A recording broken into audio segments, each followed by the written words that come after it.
Assalamualaikum warahmatullahi wabarakatuh. Selamat pagi, selamat siang, selamat sore, selamat malam, kapanpun teman-teman mendengarkan suara ini. Baik, pada perbincangan kita kali ini, kita akan membahas sebuah topik yang menarik, di mana topik ini sedang hangat diberitakan, sedang hangat diperbincangkan akhir-akhir ini, yaitu terkait dugaan rasisme yang dilakukan oleh Ambrosius Nababan terhadap Natalius Pigai, Sebagaimana dilansir dari Detik News 25 Januari 2021, diduga rasis ke Natalius Pigai, politikus Hanura Ambrosius Nababan dipolisikan. Nah, lanjutnya, Komite Nasional Pemuda Indonesia atau disingkat KNPI Papua Barat melaporkan politikus Partai Hanura Ambrosius Nababan ke Polda Papua Barat. Ambrosius dilaporkan ke polisi terkait dugaan ujaran rasisme terhadap mantan komisioner Komnas HAM, yaitu Natalius Pigai. Nah, kemudian laporan KNPI tersebut diterima oleh Polda Papua Barat, dengan nomor LP-17-I-2021-Papua Barat. Nah, jelasnya bahwa Ambrosius Nababan ini dilaporkan gara-gara unggahan di Facebook, dengan mana akun Facebook bernama Ambrosius Nababan mengunggah foto Natalius Pigai yang disandingkan dengan gorila, dengan hewan gorila. Kemudian juga menuliskan kalimat dalam foto tersebut yang berbunyi Edodoe page, vaksin kau bukan Sinovac page, tapi kau saudara bilang vaksin rabies. Saya setuju page, tulis Ambrosius. Nah, ini kalau sepengetahuan saya, sepemahaman saya, ini ada Natalius Pigai ini fotonya dijejerkan, disandingkan dengan gorila. Kemudian ada captionnya yang seperti itu, bahwa vaksin buat Natalius Pigai ini bukan Sinovac, tapi vaksin rabies gitu. Nah, ini entah maksudnya gimana, Nah, ini kalau vaksin rabies biasanya untuk gorila, ini sangat-sangat rasis harusnya seperti ini. Dan nggak tahu apa maksudnya dari penulis ataupun pembuat foto ini serta tulisan ini, Nah, kemudian setelah membuat laporan polisi, Ketua KNIP membacakan pernyataan sikap di hadapan beberapa pejabat Polda Papua Barat, Di antaranya seperti ini.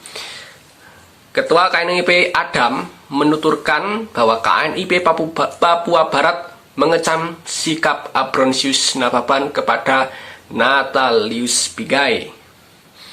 KNIP Papua Barat meminta agar kasus tersebut dapat diusut sampai tuntas. Kemudian pernyataan sikap yang dilakukan yaitu mengecam keras sikap rasisme yang dilakukan oleh saudara Ambrosius Nababan ini, dan menuntut polisi RI agar bertindak tegas dan cepat menangani persoalan ini dengan memberi hukuman sesuai undang-undang yang berlaku dan memberi tenggang waktu sekitar 2 pekan terhitung dari tanggal pembuatan laporan tersebut, tutur dari Adam, Ketua KNIP ini. Nah, kemudian Ketua KNPI.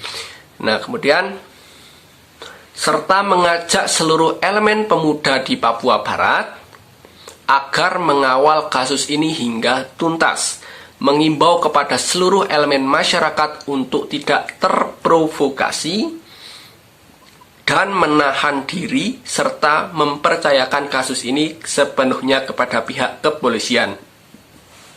Ya, lanjut Adam tadi. Nah, kemudian dilansir juga dari Detik News 25 Januari 2021 ya, bahwa Bareskrim panggil Abrosius Nababan soal dugaan rasisme ke Natalius Pigai. Nah, Direktorat Tindak Pidana Cyber Bareskrim Polri memanggil politikus Hanura Abrosius Nababan. Panggilan ini terkait dugaan ujaran rasisme terhadap mantan komisioner Komnas HAM Natalius Pigai. Nah, hal ini benar. Ada panggilan terhadap yang bersangkutan, ya, dibenarkan oleh Direktur Tindak Pidana Cyber Bareskrim, yaitu Brigjen Slamet Uliandi, kepada detik.com 25 Januari 2021. Nah, kemudian surat panggilan yang dilayangkan ini ya dengan atas nomor S.PGL-38-2021- Cyber. Ya. Dengan mana Abrosius Nababan dipanggil sebagai statusnya itu saksi pada Rabu 27 Januari 2021. Dipanggil pada Rabu, berarti Rabu kemarin ya, sudah dipanggil. Nah, seperti itu. Kemudian juga ada berita yang dilansir dari fajarpapua.com. Ini sekilas saja ya, bahwa dikatakan selain Abrosius Nababan, Natalius Pigai juga pernah dihina oleh beberapa orang ya, beberapa orang. Di sini disebutkan bahwa ada Abu Janda, Ruhut Sitompul, dan Profesor Henuk. Nah, di sini ada beberapa keterangan dari berita tersebut terkait dugaan penghinaan ya, masih dugaan. Nah, silahkan teman-teman nanti bisa dibaca sendiri beritanya. Nanti link beritanya saya taruh di deskripsi ya, silahkan dibaca. Sebab di sini fokus saya tidak akan membahas terkait siapa-siapa saja yang berbuat rasis terhadap Natalius Pigai ya, tapi lebih ke pembahasan rasisme yang ada itu ya, seperti apa. Nah, dari uraian atas kutipan dari berita yang ada ya, timbul pertanyaan, apa sih sebenarnya motif ataupun tujuan yang dilakukan oleh seseorang, dalam hal ini adalah Abrosius Nababan, terhadap Natalius Pigai ya. Dari rasisme yang dilakukan itu apa sih tujuannya? Apakah politik? Bisa juga ya, sebab mungkin karena Abrosius Nababan itu perlu diketahui bahwa dia adalah ketua relawan pro Jokowi Ma'ruf Amin. Nah, mungkin saja seperti itu. Entah kenapa. Kemudian bisa juga karena posisinya terusik dari adanya Natalius Pigai, tersinggung atau apa. Apapun itu, perlu diketahui bahwa dengan alasan apapun, yang namanya rasisme itu sangat-sangat dikecam, sangat-sangat dilarang ya, tidak boleh dilakukan ya, sebab rasisme adalah suatu hal yang mengotori kesucian hak asasi manusia ya.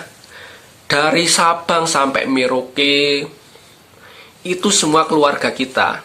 Ya, Indonesia ini bukan terlahir dari perbedaan yang saling mengolok-olok, bukan terlahir dari perbedaan yang saling memusuhi, bukan, tapi terlahir dari perbedaan-perbedaan yang saling bersatu, saling menghargai, saling menghormati, sehingga lahirlah Indonesia yang merdeka ini. Gitu ya. Jadi kita sebagai generasi muda tentunya jangan sampai, bahkan berpikiran saja jangan sampai kita untuk menjelek-jelekan, menghina ataupun berbuat rasis terhadap orang lain, terhadap golongan lain, terhadap ras, agama, etnik lain ya. Jadi perlu kita camkan baik-baik ya, bahwa rasisme itu sangat tidak berguna dan sangat membuat kegaduhan gitu ya. Nah ini. Kemudian yang akan saya bahas di sini sedikit sependek penglihatan saya adalah seputar ketentuan hukum yang mengatur hal tersebut ya. Rasisme yang dilakukan oleh Abrahamius Nababan terhadap Natalius Pigai tersebut ya. Terutama soal pidana, soal pemidanaan ya. Nah, kalau melihat dari keterangan, dari uraian yang ada ya, dapat kita cermati bahwa kasus ini itu masuk atau setidak-tidaknya itu memenuhi unsur delik dalam Kitab Undang-Undang Hukum Pidana atau KUHP ya, khususnya dalam bab tentang penghinaan ya, tentang penghinaan, yaitu pasal 310 hingga 321 KUHP ya. Terkhusus jelas disebutkan bahwa dalam pasal 321 itu dikatakan bahwa ini pada ayat satunya 321 KUHP ayat 1, barang siapa menyiarkan, mempertunjukkan dan menempelkan di muka umum tulisan atau gambaran yang isinya menghina atau bagi orang yang sudah mati mencemarkan namanya dengan maksud supaya isi surat atau gambar itu diketahui atau lebih diketahui oleh umum, diancam dengan pidana penjara paling lama 1 bulan 2 minggu atau pidana denda paling banyak Rp4.500. Nah, ini dalam KUHP, ketentuan Kitab Undang-Undang Hukum Pidana ya. Kemudian kasus ini jika kita cermati juga masuk dalam Undang-Undang ITE ya, atau Undang-Undang Nomor 11 Tahun 2008 tentang Informasi dan Transaksi Elektronik. Khususnya masuk dalam pasal 28 ayat 2 ya. Nah, pasal 28 ini masuk dalam bab 7 tentang perbuatan yang dilarang, bahwa pasal 28 ayat 2 disebutkan bahwa setiap orang dengan sengaja dan tanpa hak menyebarkan informasi yang ditujukan untuk menimbulkan rasa kebencian atau permusuhan individu dan atau kelompok masyarakat tertentu berdasarkan atas suku, agama, ras, dan antar golongan atau sara ya. Nah, ini perbuatan yang dilarang dalam Undang-Undang ITE. Kemudian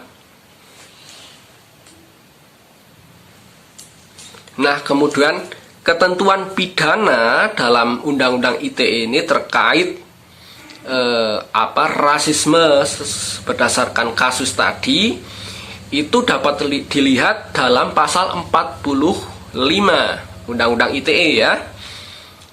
Terutama dalam ayat 2, pasal 45 ayat 2 disebutkan bahwa setiap orang yang memenuhi unsur sebagaimana dimaksud dalam pasal 28 ayat 1 atau ayat 2 dipidana dengan pidana penjara paling lama 6 tahun dan atau denda paling banyak 1 miliar rupiah.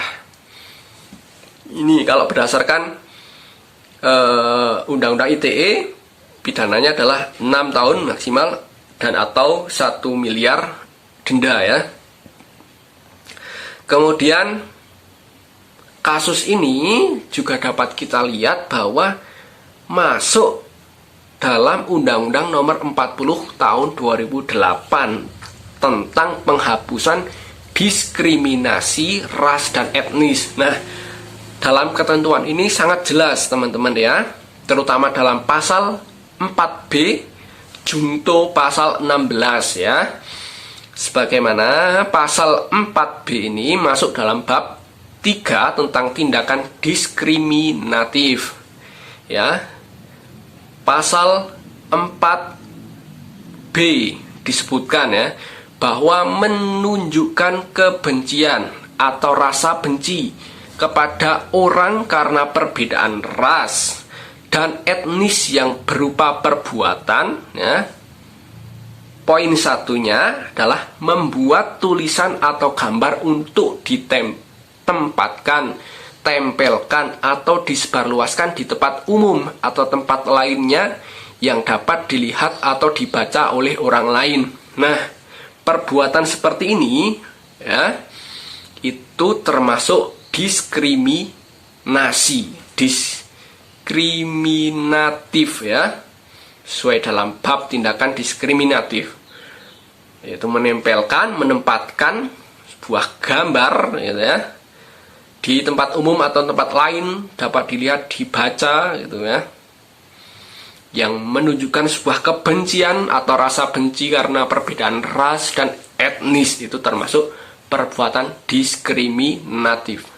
Kemudian junto pasal pemidanaannya itu dalam pasal 16 ya, undang-undang tersebut masih dalam Undang-Undang Nomor 40 2008 tentang penghapusan diskriminasi ras dan etnis ya, bahwa pemidanaan yang akan dilakukan yaitu dalam pasal 16 disebutkan bahwa setiap orang yang dengan sengaja menunjukkan kebencian atau rasa benci kepada orang lain berdasarkan diskriminasi ras dan etnis sebagaimana dimaksud dalam pasal 4 huruf B tadi. Angka 1, angka 2, atau angka 3 ya. Kalau tadi menempelkan gambar itu masuk dalam angka 1 ya. Berarti yaitu dipidana dengan pidana penjara paling lama 5 tahun dan atau denda paling banyak 500 juta rupiah. Nah, itu teman-teman ya. Sependek penglihatan saya itu bahwa kasus ini terkait rasisme Ambrosius Nababan terhadap Natalius Pigai ini terlihat bahwa bisa masuk di ketiga ketentuan hukum ini ya. Bisa masuk. Nah, nanti tergantung pengadilan ini akan menggunakan pasal yang mana ya, atau ketentuan yang mana. Namun di sini ada suatu hal yang perlu diketahui ya teman-teman, bahwa dalam hukum pidana itu ada yang namanya delik aduan dan delik bukan aduan ya. Jadi kalau delik aduan itu seseorang dapat dituntut ketika ada orang yang berkaitan atau orang yang dirugikan ini mengadu ya, mengadu kepada pihak yang berwenang ya, polisi contohnya ya. Nah, harus ada orang yang mengadu ke polisi. Nah, kemudian seseorang yang melakukan kejahatan ini bisa dituntut. Nah, ini kemudian delik aduan berdasarkan ketentuan yang ada kalau kita melihat tadi Kitab Undang-Undang Hukum Pidana pasal 321 tadi itu termasuk delik aduan ya. Jadi kalau pengadilan menggunakan ketentuan itu, maka harus ada orang yang mengadunya terlebih dahulu gitu ya. Sebab di sini jelas terlihat bahwa dalam pasal 321 ayat 3-nya ya, ayat 3, bahwa dijelaskan kejahatan ini tidak dituntut kalau tidak ada pengaduan dari orang yang ditunjuk dalam pasal 319, 320 ayat kedua dan ketiga gitu. Jadi harus ada pengaduan terlebih dahulu. Contohnya dari pihak Natalius Pigai mengadu ke polisi gitu ya. Nah, itu baru bisa dituntut kalau berdasarkan ketentuan ini KUHP ya. Namun berbeda dengan ketentuan dua berikutnya, yaitu tadi Undang-Undang ITE dan Undang-Undang tentang penghapusan diskriminasi ras dan etnis. Nah, dua ketentuan itu tadi itu bukan delik aduan. Jadi tanpa ada pengaduan dari pihak yang terkait atau pihak yang dirugikan ya, maka kasus ini tetap dapat dituntut ya, seseorang yang berbuat ya tetap dapat dituntut. Sehingga nanti semuanya adalah tergantung analisis dari pengadilan, dari hakim. Ini masuk dalam delik yang mana ya, dalam ketentuan yang mana gitu.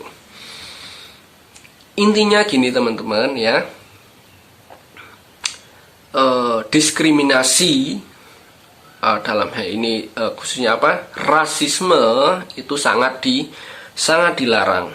Sudah ada banyak ketentuan yang melarang adanya tindakan rasisme ini ya, sehingga coba marilah kita sebagai generasi muda kita kawal ya kasus ini, kita lihat informasi-informasi yang ada, sembari kita belajar juga, kemudian kita juga mengawasi gimana sih seharusnya payung hukum yang dijalankan untuk dalam kasus rasisme ini. Nah gitu ya, kemudian kita serahkan kepada pihak yang berwajib menanganinya, dan jangan sampai kita menjadi pelaku rasisme ini sangat tidak terpuji ya teman-teman. Terima kasih, ikuti video selanjutnya.